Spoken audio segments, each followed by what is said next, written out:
Thank you so much for joining us today. We are going to discuss something really important. It concerns our health.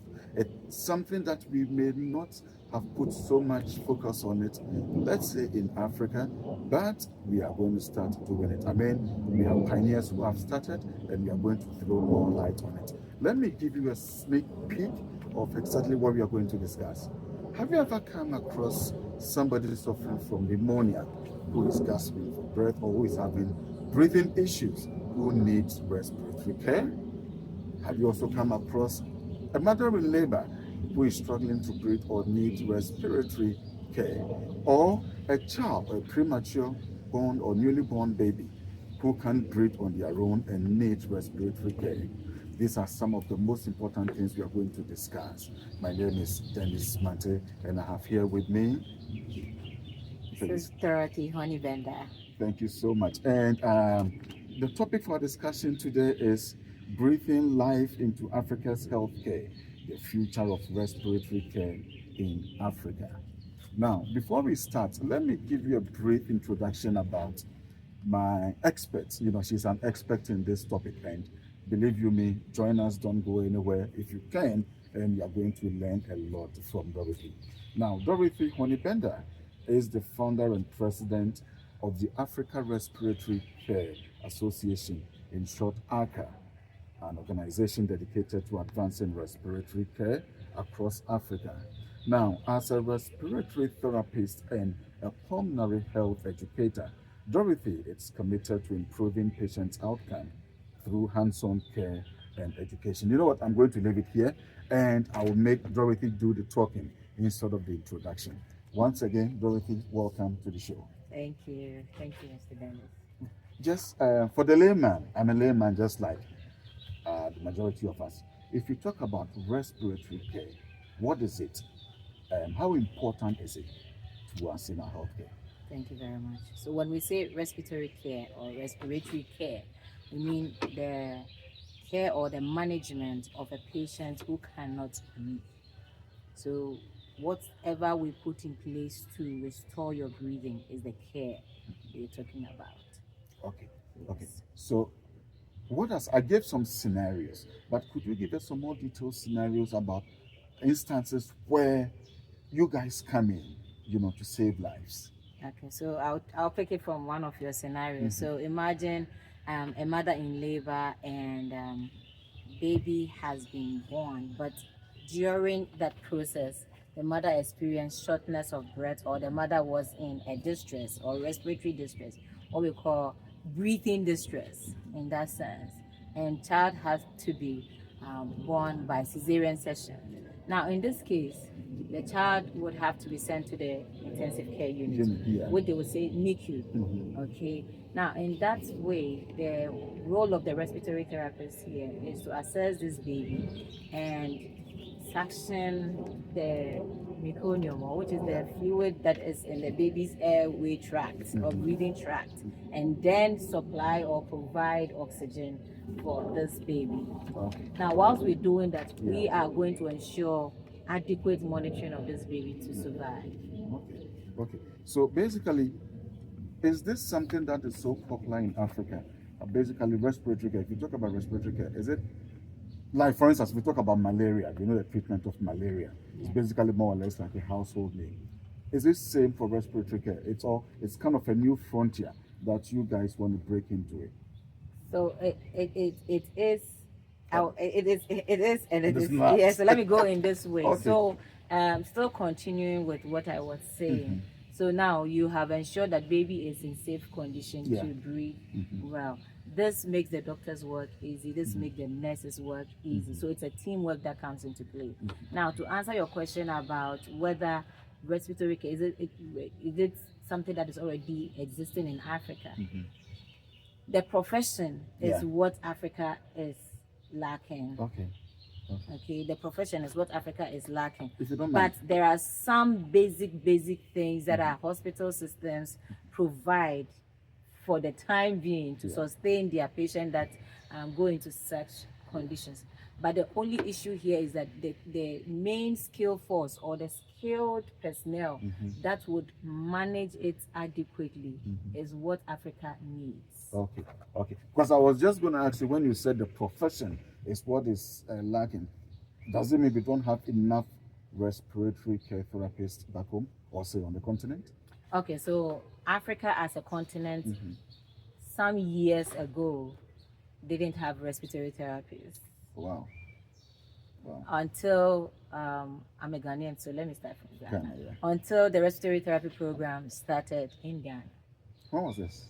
Okay, so the program, as in the school, the bachelor's degree program Mm-hmm. started 2015. You know, students had to do level 100, Okay. and then in 2016, the actual program itself, which is the proper Okay. started, because you know level 100 you have to do your intro to respiratory academic Exactly. writing and all that. So it's a 4-year bachelor's degree, and within that period, between that time to 2019, the first batch of respiratory therapists was birthed in Ghana. Wow. So before then, how were we coping with respiratory care issues? Okay, so before then, doctors and nurses, I must say, I mean, were doing their best, but they get overwhelmed with managing cases, you know, that come with such needs. Okay, so I mean, a doctor will do its best to try and sustain, but because we didn't have these specialized skill for us, we realized that there are certain things that should be looked into in detail in addressing those problems. Yeah.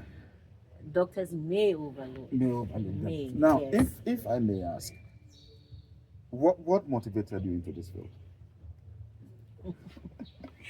Well, I before I became a respiratory therapist, I was a laboratory technologist. Okay, and at the University of Ghana Medical School, and one of the professors by name Professor Ayukumi, he called me and was like, Dorothy, there is this new program that has come up. So I have mentioned it to one of your professors in your department. Maybe you should have a chat with him and then get back to me. And this professor is Professor Asante Poku. Okay. I went to him and I'm like, I've heard about the respiratory therapy program that is coming up in University of Ghana, and I'm interested. And he asked me, are you willing to sacrifice your laboratory profession to go to a program that is entirely new? You don't know what are the prospects for it. Are we going to get a job after? Are you going to come back to your laboratory work, or you would take a new dimension? I was willing to sacrifice that to do that. Why? Because respiratory therapy, after reading more about it and what it is, I realized it's a life-saving profession. I'm not saying the doctor's role is not a life-saving one or the nurse's on, but respiratory therapists are very crucial in the care of patients, especially patients whose conditions are in that critical state. That has to do with their breathing, or that has to do with their heart and their lungs. Okay. Now, talking about breathing, if somebody passes out and we have to perform a CPR, does that come under the purview of respiratory care? Yes, so in respiratory therapy, among the courses or the training that we have, we are trained on CPR, which is cardiopulmonary resuscitation. So we go into details into what the layman will do, but we will do the professional part, which is the advanced. We provide the basic and also provide advanced. Yeah, so it's part of our training as well. Advanced, exactly. What do you mean by advanced? When we say advanced has to do with using the machines, using let's say machines, techniques, and then maybe other devices to resuscitate this patient before the ambulance team comes in and take the patient to the intensive care unit. So those aspects. Now, respiratory therapists also in this particular situation, even in the ICU, we still perform CPR. Exactly. So it is part of our training, just like any other healthcare course. We tend to infuse that, but for us, we are made to go in detail. So respiratory therapy is not just only CPR. CPR is just an aspect, one of the things we do. Perfect. Having said that, and that leads to my next question. What are the types of respiratory care therapies like? Are there stages? Are there differences? Are there types? Types has to do with specialties. Exactly. So let me say, for instance, if you talk of oxygen therapy, what does that come under? It's still under respiratory therapy. Exactly. So under respiratory therapy, are there specialties under? Yes, you have specialties. So Okay. if you go to a respiratory therapy school, or and then you become a respiratory therapist, Yeah.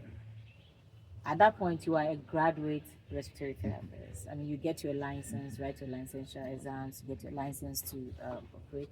Then we have advanced courses that you can do, or advanced credentials that you can do to add up. So this is where the specialties come in. Exactly. So you Specializing. can decide to specialize in neonatal care, which has to do with babies, Mhm. neonates, Yeah. or neonatal pediatric. So neonate and then children.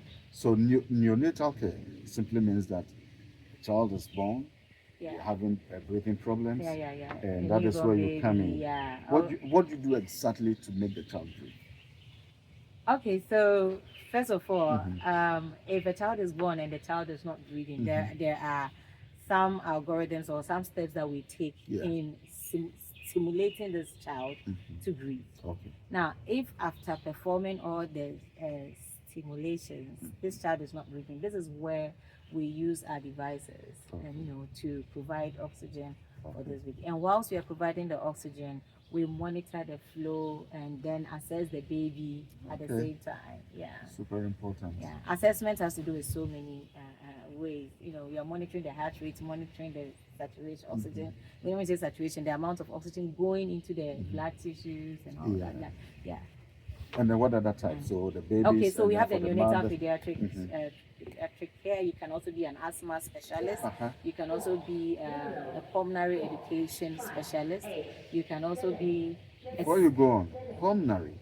yes. Exactly what is it? When we say pulmonary, lungs. Lungs. Okay. So when we say cardiopulmonary, heart, lungs. Okay. So you have to break it down for us. Yeah. When we say cardiopulmonary, means heart, lungs. Heart lungs. Okay. Pulmonary, So somebody who lungs. is having difficulty breathing Yeah. through the lungs, and then you come in, Yeah. and then exactly what you do. So if the person, upon assessment, we need to first of all assess. Yeah. Upon assessment, if the person requires oxygen, we give oxygen. Okay. Yes. Okay. That's crucial. That's crucial because I've heard of scenarios where people have been admitted in hospitals where oxygens have been placed on them or they need oxygens, Yeah. etc. So those ones are carried. They are performed by respiratory therapists. Yes. Okay. Yeah. That's good to know. That's good to And know. whilst we put the person on oxygen, we don't just leave the patient. Yeah. We can put the oxygen and then we monitor the flow, and then after that we can wean the patient off, meaning we can withdraw the oxygen off and allow you to start breathing on your own. Now, So- another scenario I can put across, let's say somebody has undergone any form of surgery, it can be abdominal surgery or chest surgery or stuff like that. Yeah. And in such a surgery, the patient's lung wasn't affected in the surgery, Yeah. but there is some form of incisions or cut, Incisions. maybe it can be even cesarean. And you ask the mother to breathe and they find it difficult to hold themselves to breathe. This is where the respiratory therapist will also come in and take this woman through what we call, or the patient through breathing trials, whereby yes, we help How you do you because do that? first of all, before you went through delivery, I mean, we should have done your assessment, your history, and everything. So we know your best volumes of breathing. Okay. So with that standard that you have previously, and then after the surgery, we then take you through some trials of breathing using some devices that can help you exhale and inhale, so that by the time the wound heals up, you wouldn't find it difficult to actually breathe the way you're supposed to breathe. Thank you so much. We breathe in and out every day, and it's something we take it for granted because you're always breathing until you have difficulty in breathing, Exactly. and then you know or you get to see how important they are. Exactly. I know that when Pope Francis, the late Pope, just a recent past Pope, was sick and admitted in a hospital in Rome, you were called. BBC called you. Yes. To give a talk. Exactly. So what was the issue with Pope Francis, and exactly what was the interview about with BBC? Okay. So I mean, congratulations. That Thank was you. good. Thank you. So Pope Francis' issue had to do with bilateral pneumonia. But before I talk about him, I want to express my condolence to the family, and then to the priesthood, Yeah. yes, community, and then to the country of Rome and all the Catholic fraternity, yeah. yes, for the demise of the Pope. Okay, so Pope Francis' issue had to do with what we call bilateral pneumonia, Bilateral pneumonia. meaning pneumonia affecting the left and the right side of the lungs, meaning this and that, all the lungs were affected. And what I said in the documentary was that bilateral pneumonia could be caused by either a fungal or viral or bacterial microorganism, okay, which will cause the infection and produce fluids in the lungs. Fluids that are we are talking about sticky mucus. Yeah, phlegm, like, which is having microorganisms in it. Okay. Now, when this builds up in your body or in your lungs, it makes it difficult to breathe. Yeah. Okay, so that was what he was going through. So it could be viral, it could be bacterial, it could be fungal infection that has resulted in that. And in his case too, he was also because his lungs has been compromised before and all that, and his age as well. So all those underlying factors too resulted in the slow process of his health, and then he passed on. I mean, that is very insightful. Now, you spoke about age. Is it something that comes with age? Or let me rather put it this way. When we talk about respiratory infections or disease or lungs or breathing issues, is there something that we can do to prevent this happening? Are there some preventive measures? Or it's natural, it comes as an act? No. As it is. Okay, so first of all, before one gets any respiratory problem, then it means the person has been exposed to a factor. Yes, a factor can be maybe the environment. It can be any part. It can be particles. It can be when I say aerosol, it can be a chemical. Just getting exposed to something harmful chemical that has triggered your breathing system. Okay, so so it can be dust. It can be it can be smoke. Dust. Yeah. How about cigarettes? That's what I'm saying, smoke. Tobacco. Okay. Tobacco, it can be, sometimes being exposed or being even second-hand smoke person or being a third-hand smoke. Hey. I mean, all those exposures, How about grilling? I'm grilling my meat. You are grilling your meat and you are exposed to the smoke. Exactly, and this is something that you do religiously. Exactly. Almost every time you are by the grilling area. Now, you unconsciously are inhaling smoke. Okay. You are inhaling smoke. That doesn't mean that meat lovers are going to be disappointed on this, no. But what I'm just saying is that whilst you are doing such a thing, leave that environment a bit to inhale fresh air and then come back. I'm still talking about grilling. How about those who are frying stuff, like those who work with huge fryers? I mean, so if there is no smoke with it, something that is affecting your breathing. If there is no smoke exposure with it, then that's fine. But the point is that whatever is producing heat or is burning can produce smoke, right? So for people who work in such areas, it can be cement factory, it can be sawdust industry, or any chemical producing company or stuff like that. Periodically leave the environment that you are and take in fresh air. So in some workplaces, you could realize that they stay in that particular unit, let's say for an hour, they step out for some breaks and then come back to work. They are not there consistently or constantly and then inhaling it all the time. So another thing that you can do also to protect yourself is that ensure to practice breathing exercises all the time. Breathing exercises. You see, on a normal day, on a normal day, you have some air volumes or air in your lungs which is sustaining you until you run short of it. That is when you start gasping for breath, and then you need us to provide what God has given you For freely. free. Breathing exercise. Now, when I that say is healthy, breathing right? exercises, Exactly. yes, these are exercises that you do that consciously programs the brain to know that you have to breathe at this time and that time.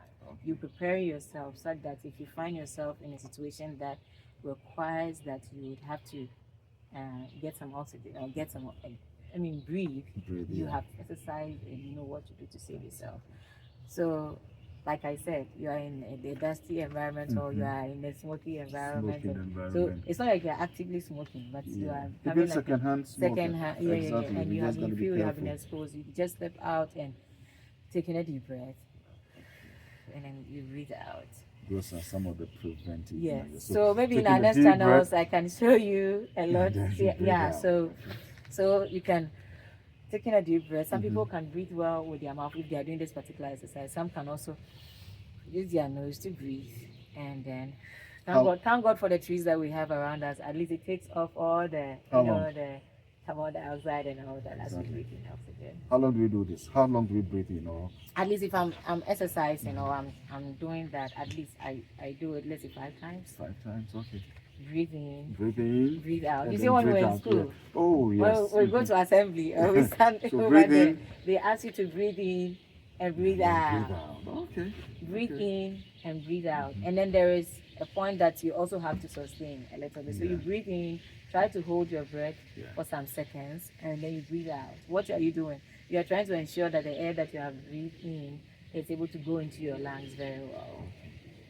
Well, when you practice that every day and you find yourself in a situation where you would have to save yourself, this is where the mind conscientizes you to breathe in and do what you have to do before help arrives. Fresh. It's free. Free gift of Yeah, free gift oxygen from is God. free, but And we take it for granted. I mean, if you're breathing, you take it for granted until you have these issues. yeah. I mean, you guys do a human's job, and thank you. That's all. Somebody I say want to it's say. like you're Thank you. breathing life into the person. Are Exactly. you You're God? breathing No, life. we are not. Exactly. But You're breathing life. God has But given us the skills I to do was that. just looking through Yes. your bio, and I realized that, I mean, and you are the president of the Africa Respiratory Care Association. Congratulations for that, and you. great job on that. I mean, what motivated you to start this? Okay, so having gone through the bachelor's program, bachelor degree program in respiratory in Ghana, and coming out as a respiratory therapist, I realized that hey, this profession or this program can also extend to, first of all, looking at Ghana, extend to other parts of the country. Then another day, I'm like, if University of Ghana has been able to do, other universities should do. Then other countries can also do it, because if Ghana is a developing country, then other developing countries can also do. Yeah. But I got inspired when I was selected as the international fellow of the American Association for Respiratory Care. That's the American Respiratory Care Foundation. Yeah, fellowship awards in 2022. So I came to the US again to do my internship, or they will say observership for that particular program. It was an observership. So the exposure that I got in respiratory care, like I visited big and small hospitals. I was exposed to neonatal care, pediatric care, adult care. I saw what is being done here in the US, and I got inspired that going back to my country, I need to impact this knowledge. And I can't do it all by myself. Exactly. I mean, let's share this knowledge across board and then see how things come about. So I started selling the idea, pushing it out there, pushing it out there. It's just like say knocking on the doors to see who can hear you. But all in that passion, I also thought of one thing. Yeah. You can't be a leader of a continent without advancing yourself. Okay, so first of all, even though you have the vision, it's great, it's beautiful, it's life-saving and all that, develop yourself first. So I thought about, okay, let me go get a master's degree. So this is where I was admitted, or I got From Georgia admission State. at And Georgia women are- State. we are all panthers. At Georgia State University. Yeah. So this came about as a result of some of my the stories I wrote on LinkedIn. I mean, I did a story of my training sessions with the students back home, and they saw it and they're like, "Oh, we need to develop this lady." So that was where the second opportunity came. You know, the first one was 2022, but the second one just came in 2023, where I was selected to do my master's. And it was at the time that I had started my master's degree. Now the urge to start respiratory care across Africa was really calling, very strong. We're almost done. What do you see as some of the most pressing issues concerning respiratory care across Africa? Or let's say Ghana. What are the pressing issues that we need to address? Government needs to pay attention to, stakeholders, the health ministry, education. What are, maybe if you could name 2 or 3 pressing issues? Okay, so some pressing issues. Let me start with Ghana and then I'll move to other African countries. So with Ghana, it has to do with the employment. Okay, because when I say employment, first of all, University of Ghana is already training students in respiratory therapy. So meaning we have respiratory therapists being produced, right? And when they finish their program and they come back home, Ghana is big. Yeah, definitely. When it comes to healthcare employment, it's another problem. Definitely. You come home and then there is no employment. Government clearance. Oh, you need government clearance. Yeah, to be employed. How about the private hospitals? Did you get jobs from them? For now, private hospitals are seeing our relevance also. But you see, how many private hospitals can employ and absorb everyone? So this is where government comes in, because every hospital in Ghana, to start with, needs a respiratory therapist. Perfect. Because then coming to Africa also, for the other African countries, they are also getting to know more about the profession and the program, and this time stakeholder engagements are ongoing. So the whole thing has to do with the stakeholders. When I say stakeholders, Ministry of Education, Ministry of Health, understanding our role and buying the idea of wanting this program or this profession to thrive in their country. Because if these government stakeholders don't buy into you and you start a program, the graduates, where do they go to? Do you think that becomes a problem in the other African countries? Do you think we don't place much priority on respiratory care at home? Or we don't place too much importance on it? I think it all has to do with awareness. Awareness, okay. I think it has to do with awareness, because every country has their healthcare system, okay? And they may have their own healthcare system challenges. Okay. But awareness of our role and how important we are in healthcare outcomes is very key. Okay. And I can't say our Ministry of Health does not place priority on health. They are doing their best. Okay. They are doing their best, but it all boils down to awareness and then knowing how important that we are. Okay, and then identifying our key role to really position us over there. Perfect. Yes. Dorothy, I know, like I introduced you from the beginning, you are the president of the Africa Respiratory Care Association, ARCA. And I would want to say again, I know I've congratulated you more than once, but congratulations again. I know it's not easy leading such an organization. It's a non-profit organization. And we know some of the challenges that come with non-profit. Tell us a bit more about ARCA. What are some of the challenges you face? What are some of the things that you want us to pay attention to? How can other countries in Africa join ARCA? Because I know you want to focus on respiratory care on the continent, you know, and create awareness. You mentioned something called awareness. Because until I met you and we had these discussions, respiratory care, I didn't know it was that broad. You know, I kind of narrowed it out to maybe CPR or somebody going through theater and needs oxygen and that's it. But it is a lot more than that. What are some of the challenges of ARCA? Okay, so first of all, ARCA, as we are hearing, is the Africa Respiratory Care Association. And Yes, I'm the founder and president of the Africa Respiratory Care Association. Our mission is to enhance respiratory care, across the continent of Africa through education, advocacy, like I said, awareness, and through public health education, stakeholder engagement, and all that, and to promote respiratory care, across the continent of Africa. So our challenges, since we've formed this, has been stakeholder engagement. Let me start with that. With stakeholder engagement, as I said, awareness. Awareness creation is not an easy thing, Yeah. because you know the profession, but you are also trying to let other people that are not in that profession understand or buy into what you know. Yeah.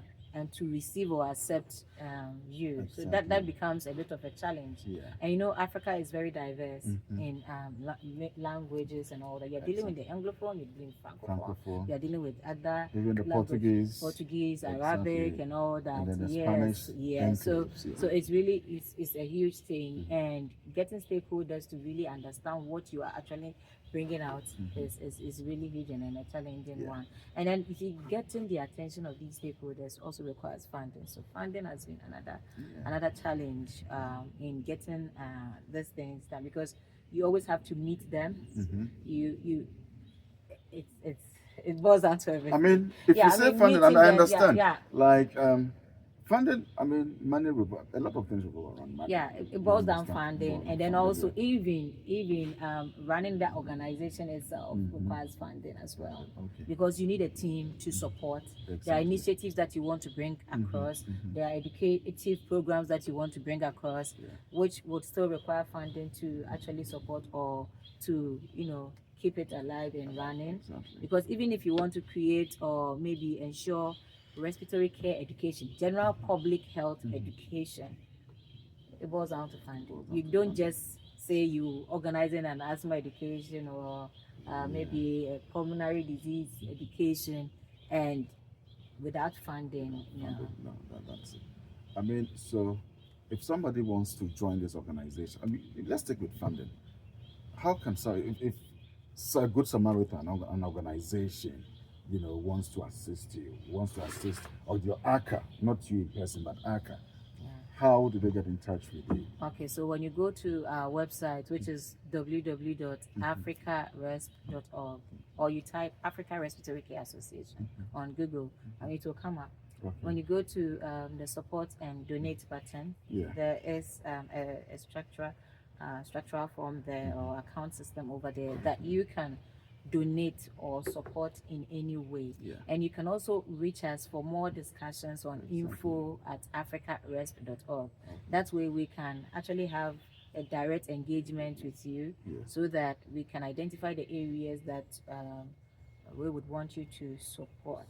Yes. Okay. It can be an individual, it can be institution, it can be an organization or a group that would want to support in any way, because your support will go in a long way. If you say any way, can it be like anyway? It can be finance. It can be finance. Logistics. It can be logistics. If you talk about logistics, exactly what are we looking at? Okay, so for example, finance is finance. Finance is finance. It can be equipment. It can be materials. It can be some form of devices that we can use to support our people back home in Africa. Okay. Yeah. Now, she mentioned something very important. Those of us listening to us, if you have some of the devices or some of the logistics that you can help us or you can donate to ARCA to assist with respiratory care across Africa, you are most welcome. Yeah. Like also, it can be you can be a company that is into production of maybe a particular product that could support in any way. You can contact Africa Respiratory Care Association, and then you can let us know how you come in. Aside that too, we have sponsorship options that are there. So when you contact us, we would let you know. Some would want to be maybe gold sponsors, some would want to be platinum sponsors, some would want to be bronze sponsors, depending on how wide or how far they want to go in their sponsorship with ARCA. And I bet you all the sponsorship that you are giving would be used accordingly as we have stated. Yeah, to saving lives. You mentioned gold platinum. Yes. If somebody sponsors, is there something for them, or it is just the reward of helping create awareness for respiratory care? That is the satisfaction they get. Oh, okay. So let's say you are a company that is sponsoring ARCA in a way. We will also advertise your products or your services on our website, or we would also introduce or mention your name in whatever we do. That way, they are able to also reach out and also support you as well. Good. Is there anything else you want to add? Okay, so as part of our education or public health engagement, ARCA, or the Africa Respiratory Care Association, is organized or has been organizing webinar series. Yes. Now, this webinar series is actually educating people across, not only even in Africa and across the world. And I entreat everyone to be a part of this. This way, you would also get to know who a respiratory therapist is, what we do, the things that we manage, or diseases that we manage, and what we can do. So it exposes you to more about the profession, more about disease management and preventive measures that an individual can get. I'm just getting into this conversation. I know we've spoken for close to an hour, but something crossed my mind. You mentioned something, asthmatic patients and respiratory care. How, if somebody is asthmatic, I know we will end this interview really soon. If somebody is asthmatic as a respiratory care therapist, how would you help an asthmatic patient? Okay, so when this patient has the crisis, or when the asthma attack comes in, upon assessment, we know we would have to give the first aid that people use is the salbutamol. Okay, but if upon using that, it's still is it an inhaler? The inhaler, okay. The inhaler, that's the normal inhaler that you use. If it persists, for a long time, then we know that it is still not subsiding. Then we can use other means to also help the person breathe well. Because remember, what is happening in the person's breathing canal is that the breathing canal is narrowing. Okay. Unlike the normal breathing canal, which is open. But in an asthma case, there is an inflammation going on, which is narrowing, and the person, instead of breathing in, breathing out clearly, it's becoming narrow. So, and when you waste time, it can that becomes an emergency. Even though asthma itself is an emergency, but it becomes critical. Yeah. But when we give those medications to you, and then we enable you to breathe in so that it pushes the drug to your lungs, this will open up or reduce any inflammation that is occurring inside, and all for you that, to breathe well. And all that comes under respiratory care. Yeah.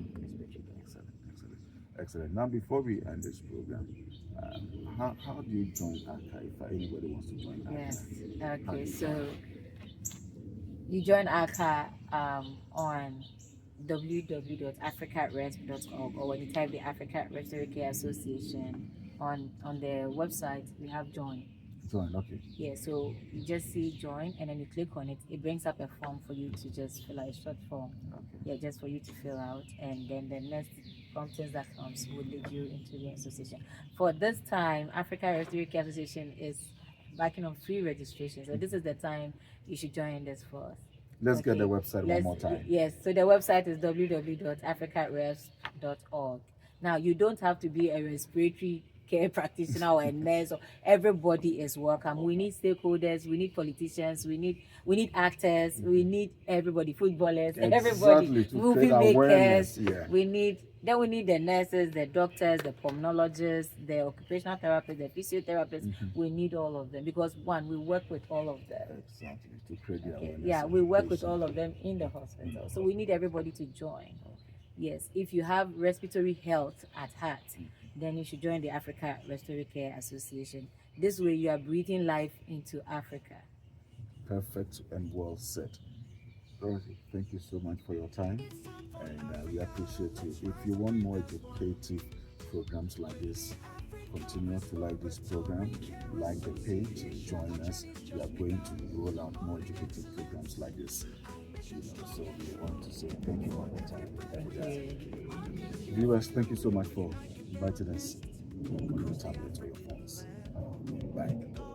Breathing with a helping hand, advancing education and setting standards high. For every life we touch, ARCA standing by. It's time for Africa.